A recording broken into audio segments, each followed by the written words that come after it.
Back in January, I talked about Disco Worms, an incredibly low-budgeted movie from when I was a child. It was a classic red box gamble, or a blockbuster gamble, but this was around 2008, which must have been around the time that the Blockbuster by our house for my family closed down, because I remember that was the year we took a pivot to Redbox, and we made a few mistakes at that Redbox. You see, the Redbox gamble, or the Blockbuster gamble, whichever one suits your fancy, is a known move. Sometimes you set out to watch a movie and don't have a movie in mind, so you go for something that maybe you've never even heard of, but are giving it a chance just out of pure desperation to be entertained. Other times, however, you are setting out to watch one specific movie, but a movie that looks similar to it, a mockbuster if you will, is taking up some of the shelf space, and it's just sitting there waiting to confuse someone. And it just so happened that one fateful night,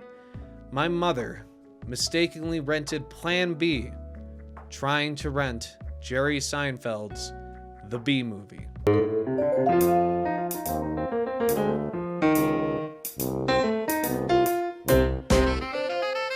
Oh boy! No, God! No, God, please, no! No! No! No! Unlike when I watched Disco Worms as a kid, I actually made it all the way through Plan B, because even when I was a kid, I thought it was fascinatingly ugly. Plan B was written and directed by Michael Shelp and was put out by Sparkplug Entertainment, a company dedicated to putting out the laziest of knockoffs. On IMDb, it has an estimated $10,000 budget, which for the quality of the film honestly seems a little bit high. And thank Jesus Christ, it's under an hour long.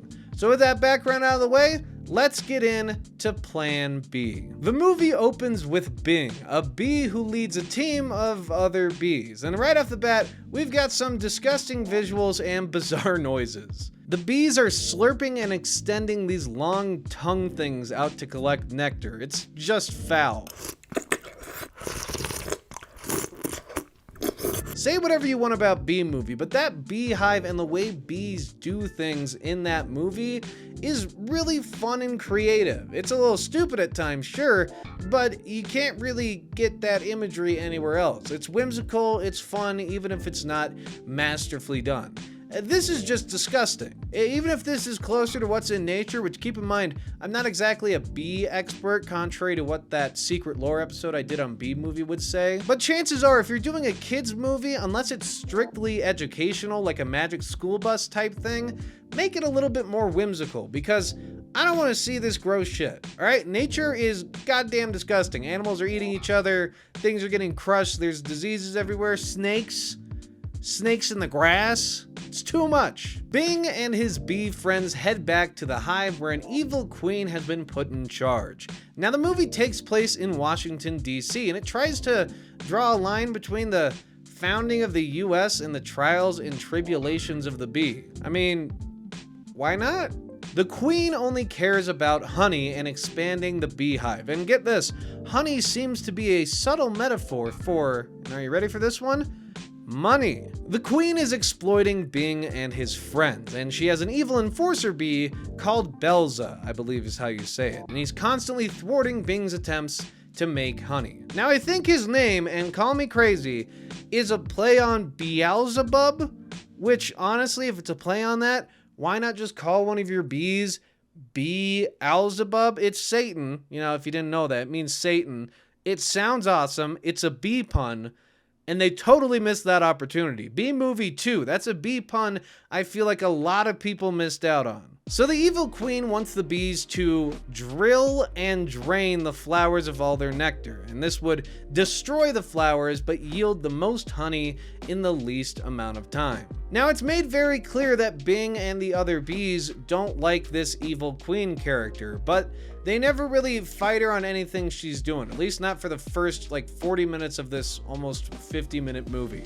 It just drags on and on, because the formula for this is the bees go and get nectar to make honey, it's not enough honey, rinse and repeat. That's it. Bing and the bees go out to drill the fuck out of some flowers, and during this sequence, Bing meets his love interest, Bonnie the bee.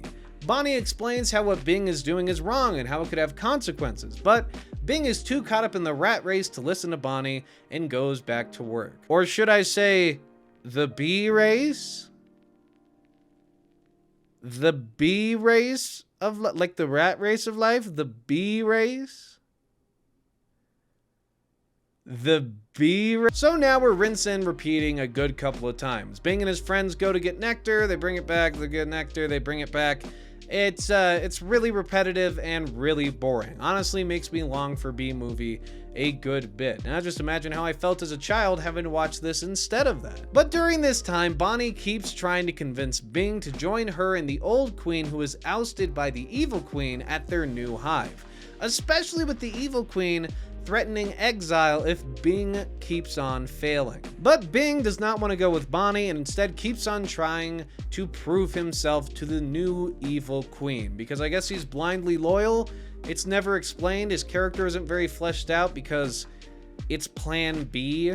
But after a little while, Bing becomes desperate to please the evil queen, so he leads his friends to the only place that still has flowers with nectar, because they've destroyed so many with the new technique the evil queen has inserted. The only place Bing the bee can think to get flowers in this B-movie knockoff is off of a picture of America's first president, George Washington, that is surrounded by flowers and guarded by a toad. Look, I thought Space Chimps 2 was stupid. I've called many Marvel Cinematic Universe movies stupid, but I don't even understand this. Captain, the toad! Uh-oh, the toad! Ah! Ah! Ah! Help! Save me! Retreat! Retreat! Oh my god, the toad got one of the bees! Now, with one of his comrades down, Bing and his friends race back to the hive. Sadly, the fallen bee was their stir, and apparently no one else can stir but this one singular bee that got eaten by the toad. Because stirring's incredibly difficult? And they literally just stir it with their stinger. That's all there is to it. They act like it's some big thing. And I get it's plan B, okay? I understand this is a $10,000 mockbuster movie, but no one else can figure out how to stir. No one's seen it and just wants to take a guess. Because it's not like the queen is tasting the honey, and they make a big deal out of the taste of it after this whole sequence, but she's not tasting it. She just looks at it to see which one has more. It's beyond stupid. Luckily, Bing's love interest is just great at stirring, and she helps to make the best honey ever. In fact, Bing makes a note of the flavor notes that he's catching. Wow, smooth, sweet, a spicy aroma with high notes. It's disgusting! And then immediately after the honey is stirred and it looks like they're finally going to please the evil queen, the bad guy bee, Beelzebub, just drinks a bunch of their honey. And then it looks like they didn't bring as much, and the queen gets mad. Now, I know what you're thinking. Am I trying to gouge my eyes out? No. Now look, I understand. $10,000 budget. You're limited in countless areas compared to something like Pixar or even Disco Worms, which got $5 million. And we saw issues with the animation in that movie. There were animation errors left in the goddamn movie. That shouldn't happen on any project. But with a low enough budget, some things can slip through the cracks. And here, a lot of stuff slipped through the cracks, but just the way the story unfolds is frustrating. It's like the episodes in between the 3 good episodes of The Walking Dead each season, where it's just dragging it on and on and on just so people keep tuning in to watch stupid commercials on AMC. That's what this feels like. This is the equivalent of all of the bad episodes of Walking Dead, where there's just no point to any of them. There's points to 3 of them. This is my Walking Dead review, by the way. That's how I don't want to talk about Plan B anymore. I'm done with it. Now, the evil bee, Beelzebub, gets promoted and forces Bing and his friends to work for days on end in order to expand the hive and fit more honey within it. As Bing and his friends work to collect nectar, Bonnie comes over and says this. You're kidding. So you come here to the Lincoln Memorial. Yep, A monument dedicated to Abraham Lincoln, the president who ended slavery. And here we are busting our behinds before dawn without so much as a thank you. Like slaves. I get the irony. Oh yeah, Bing and his friends totally slaves. If they fail to do their job, their punishment is being exiled from the hive and set free to live at another hive that is better. You know, just like slaves. It's made very clear that Bing and his friends can leave at any time to go live with Bonnie and the old queen, but Bing doesn't want to leave the old hive because he's a moron. This is honestly just baffling to me. I don't know if they were just throwing stuff at the wall, if the writer and director behind this was honestly just out of his mind insane, or if they're just having a bit of fun with the subject matter and being like, well, no one's gonna watch this, no one's gonna care. What's the most ridiculous, offensive thing we can say? Let's do this. That's within the realms a little bit. It feels like they're having fun a bit, but it also feels like it's genuine. It's just so stupid. It's beyond stupid. I don't know how this makes it into a mockbuster, for that line to be drawn between slavery and what these bees, these poorly animated, disgusting looking bees, are going through. It's absolutely preposterous to me. And to make matters even worse, because of course it's a passing comment. I can see what they're trying to do. It utterly fails, but it's a passing comment nonetheless. What really is offensive about this movie is the movie as a whole. It's a mockbuster. It's literally anti-anything creative. It's taking something that's already made and exploiting some of the marketing behind it, some of the visuals behind it, for a cheap knockoff to trick ignorant but well-intentioned people. No offense, Mom. But moving on, Bonnie shows Bing and his friends a trash can where a restaurant throws away flowers every day, and with these they can meet their honey quota, because at this point they've run out of a lot of the nearby flowers from them drilling so hard into them and taking all the nectar. I'm sure you can probably see by now exactly what I was talking about. This movie is incredibly repetitive. The honey quota is always going up, and Bing will never be able to do enough to satisfy the evil queen. Thank God this isn't a feature-length movie, because I honestly think if this was the structure to it, I wouldn't be able to get through it. It would just be a grueling chore to sit through. But it's 40 minutes shorter than that, so it's at least bearable. Put quotation marks around bearable. So finally, Bing and the bees have brought enough honey to satisfy the evil queen, but this time, she doesn't want honey. She wants royal jelly. Yeah, because she wants royal jelly this time. Who cares? So Bing and Bonnie go back to the old queen so that she can make them some royal jelly, because apparently she makes the very best of the best royal jelly. While there, the old queen explains how she was voted out as queen by the elders and she doesn't know why. I didn't know queens were democratically elected, but it's supposed to be an allegory for the founding of the US, and a really, really bad one at that, so we'll just leave it and move on. So Bing brings home the royal jelly with this information, and when the queen hears that they got it from the old queen, she decides to banish Bonnie from the hive. Even though Bonnie doesn't live at this hive anymore, she lives with the old queen, she's just visiting.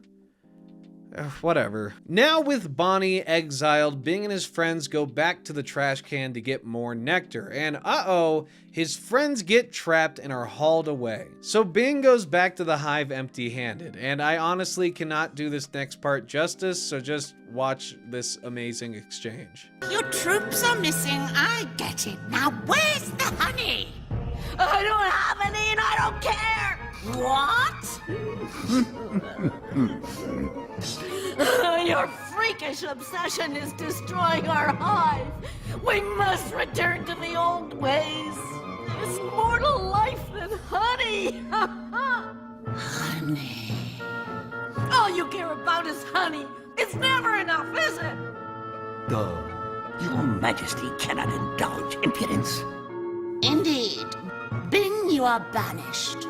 You've threatened that so many times. You sure this time? Yes, I'm sure. 'Cause once I'm gone, I'm gone. I know. You won't have Bing B to kick around anymore. Go. Bye-bye Bing, bye-bye Bing, bye-bye. Get out! You know, it looks fun. It looks fun a lot of the times to sit back and watch these movies, but I'm gonna tell you right now, Plan B is not one of those ones you can sit back with your friends and laugh at. It's like getting slapped in the balls over and over again. Now we've reached the climax of the film. Bing's friends return unharmed, but the evil queen wants them executed for not bringing back honey. But Bing comes rushing back with the old queen and Bonnie just in time. Bing has finally solved the mystery, because I guess there was a mystery this whole time? Okay. Turns out the evil queen bee poisoned the royal jelly the old queen bee made for the elder bees. And this is how the evil queen bee came to power. Except the elders didn't die, and they didn't follow up with the old queen about what happened. They just took the evil queen's word for it. I mean, it's the dumbest fucking thing I've ever heard in my entire life. If the evil queen bee already has the means to poison people, why doesn't she poison the queen and then just run for election, because apparently they elect their queens, and become queen that way? Does she not think she can win? There's like 9 bees in that entire hive. Who is going to beat her? And if there is stiff competition, just kill them. You can poison people. Not so much that they die, but, you know, enough. Apparently it does something. Now with the evil queen's secret out, a battle rivaling that of Helm's Deep takes place.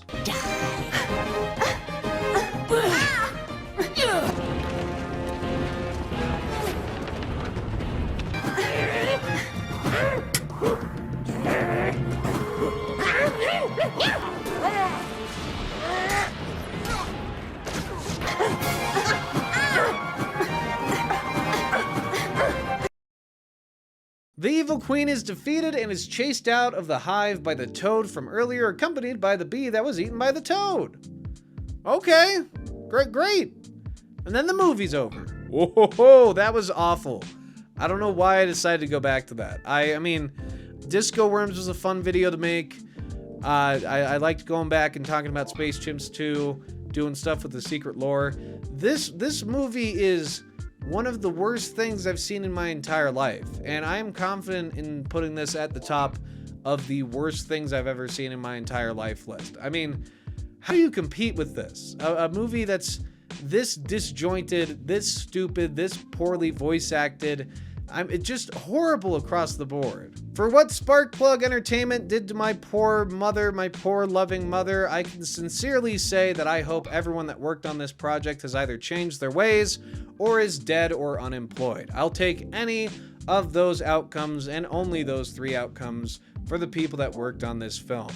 What an awful, awful, awful thing. I never want to talk about it again. So thank you all very much for watching this video. Let me know down in the comment section below if there's any movies or TV shows you want me to check out and talk about here on the channel, whether it's for a quick review or a bigger video like this. I know we've been doing a lot of these bigger videos lately, and if you're really into the quick reviews, which I know a lot of people are, they'll be back when there's more stuff to review, because right now there's not a whole lot, so we're kind of focusing on some random fun topics. And that closes out our week here on Mr. Cow. I will see you all next Friday. Goodbye.